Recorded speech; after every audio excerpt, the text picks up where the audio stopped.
है, जाकी रही भावना जैसी,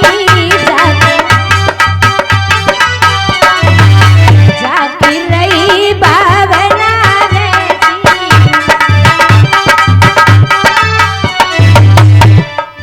प्रभु मूरत देखी तिन तैसी, प्रभु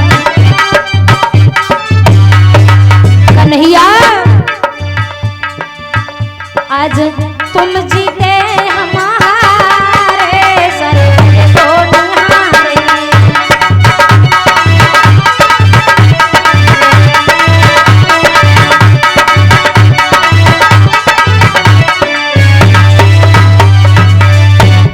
द्रौपदी कहने लगी कन्हैया अगर आप चाहते तो ये सब अन्याय रुक जाता। भगवान कन्हैया द्रौपदी को धैर्य धारण करवाते हैं। उसी समय वहां अर्जुन आई।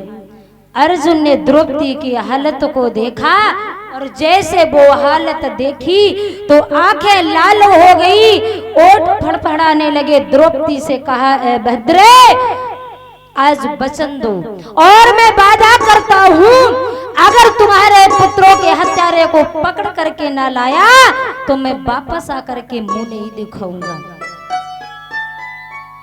द्रौपदी से इतना कह करके पार्थ अर्जुन भगवान कन्हैया से कहने लगे प्रभु रथ पर आरूढ़ होइए।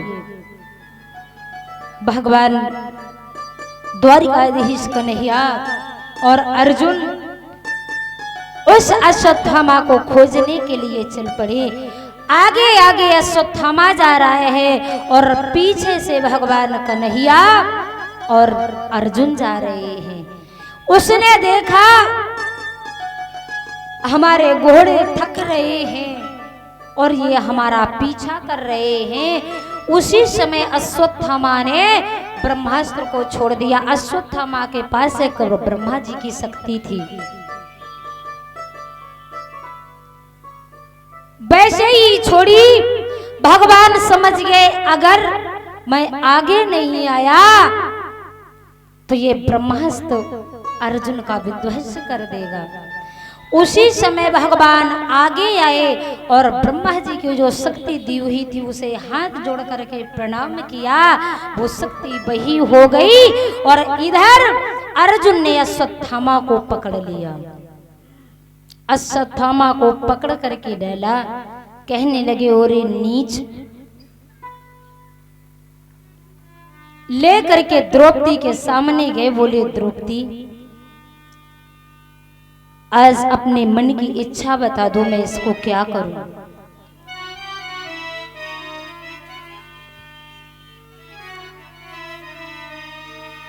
कि द्रौपदी बता जल्दी बता, ओ क्या करी तेरा दिल भर डालूं, ओ खींच लूं खाल इसके तन से, या टुकड़े टुकड़े कर डालूं।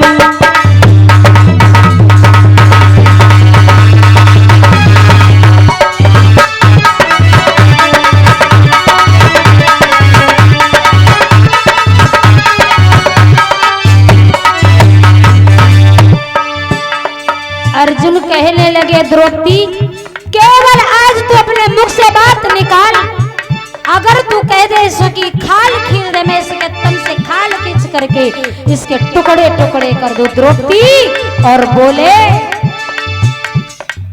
द्रौपदी मार दिया जाए कि छोड़ दिया जाए, ओ बोल द्रौपदी से क्या किया जाए, मार दिया जाए।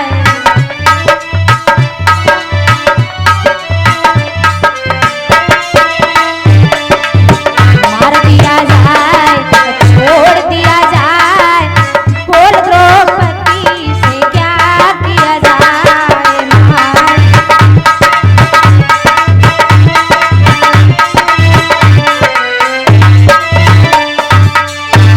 जैसे इतना इतना क्रोध भगवान ने देखा अर्जुन का, तो भगवान ने दो बातें कही। क्या? कि आताताई को कभी छोड़ना नहीं चाहिए और पतित ब्राह्मण को कभी मारना नहीं चाहिए। मेरे बंधुओं, जैसे इतना अब आताताई होते कौन है? आज भी है इस कलयुग में आताताई, आग लगाने वाला। आग लगाने वाला यानी कि चुगलखोर, वो आताताई की श्रेणी में आता है। और ये हम अपने मन से नहीं करे, शास्त्र में है। आग लगाने वाला चुगलखोर, चुगलखोर भी कम नहीं होता है। चुगली करने वाला, किसी ने कहा है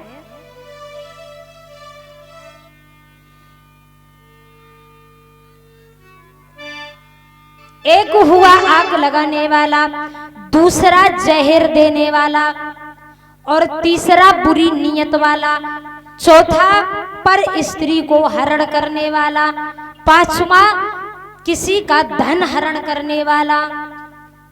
भगवान ने कहा इन आताताइयों को छोड़ना नहीं चाहिए, मार देना चाहिए, और पतित ब्राह्मण को मारना नहीं चाहिए। द्रौपदी ने जैसे देखा कि ये तो हमारे गुरु का पुत्र है, द्रौपदी हाथ जोड़ करके कहने लगी इसे छोड़ दो, ये तुम्हारे गुरु का पुत्र है। माताओं बहनों, सीख लेनी चाहिए, हमें बदला लेने से कुछ मिल नहीं जाएगा। द्रौपदी चाहती तो अश्वत्थामा को मरवा सकती थी, लेकिन द्रौपदी की बदले की भावना नहीं थी। अरे हमारे तो मर गए, वो वापस आने वाले नहीं हैं। और ये एक तो तुम्हारे गुरु का पुत्र है, दूसरा ये ब्राह्मण है, इसे मार दोगे आप पर पाप लगेगा। द्रौपदी कहने लगी इसे छोड़ दो। अर्जुन कहने लगे भगवान ने कहा कि आताताई को छोड़ना नहीं चाहिए, अब इसे क्या करें? उसी समय सोचा कि इसकी जो जन्म सिद्धि मणि है उसे निकाल लो। एक अगर किसी ब्राह्मण का सिर मुड़वा करके और नगर से बाहर कर दिया जाए तो वो मरने के बराबर ही होता है।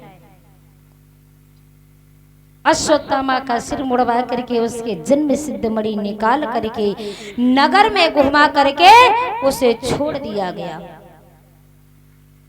अश्वत्थामा चला गया, लेकिन याद रखना मेरे बंधुओं, एक लाठी का मर ना पाए घायल सांप और एक अपमानित व्यक्ति, ये कभी भी आपसे बदला ले सकते हैं। इधर भगवान तो पांडव के साथ बैठ गए, लेकिन अश्वत्थामा को जो अपमान हुआ उसे चैन नहीं पड़ रही है। वो सोच रहा मैं अवश्य बदला लूंगा। इधर जैसे ही भगवान बैठे थे, उधर क्या हुआ कि बैठ न पाए थे अभी और शांति सहित गोपाल, और फैल गई क्षण मात्र में विषम बाड़ी की ज्वाला। गोपाल शांति से बैठ नहीं पाए और इधर रुदन की आवाजें आने लगी। जो अभिमन्यु की पत्नी उत्तरा थी वो गर्भवती थी, वो रोने लगी। भगवान कन्हैया से कहने लगी मामा हमारे प्राण बचा लो, हमारे प्राण भले ही चलाए जाएं लेकिन हमारा बल गाल, इसे बचा लो। ये अश्वत्थामा उत्तरा के गर्भ में जाकर के एक विषम ज्वार जैसे करने लगा। उत्तरा का गर्भ जलने लगा, उत्तरा रोने लगी, भगवान से कहने लगी मामा। और यह हमारी बहनों के द्वारा प्रसाद अर्पण हो रहा है।